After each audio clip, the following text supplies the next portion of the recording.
came up here, all right, looking to fight. I ain't looking to fight. That man just killed 2 of my coworkers. I understand that. I ain't looking to fight. Okay. I'm looking to make sure this is taken care of. We're here, are we not?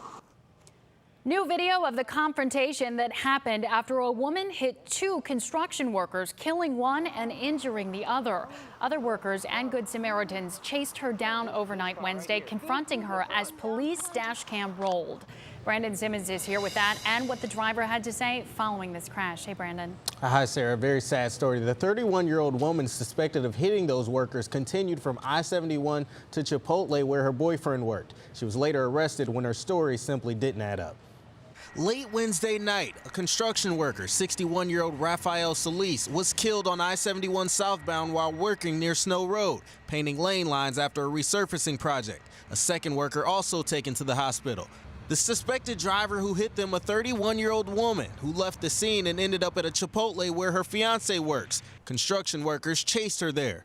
I'm the construction worker, the second in charge. That they just took out my employees. Initially, police thought they were responding to a fight between workers and the driver, but they soon found out it was much bigger. What happened on 71? Nothing happened on 71 is why I'm confused. Nothing happened on 71. Where did the front end damage of your car and your windshield get cracked from? That's what I'm saying. When I got off, he was chasing me.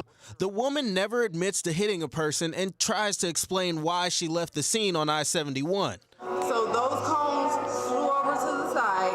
I kept going or whatever because there's cars behind me. But based on the damage to the car, it was obvious she hit more than cones. One officer pointing out a piece of neon reflective clothing on the hood of the car. That's a human. A vest.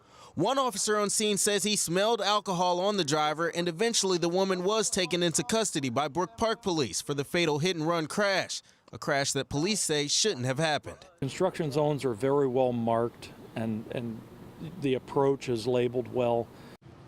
Now, we've made the decision not to name the suspect or show her face because she hasn't been charged. As you heard, that will happen in the morning. Now, Sarah, I do want to say I did speak with Solis's family today. They didn't want to go on camera, but pointed out yesterday was Solis's 61st birthday. So obviously a very tragic day for them. Oh, what a terrible and seemingly avoidable tragedy.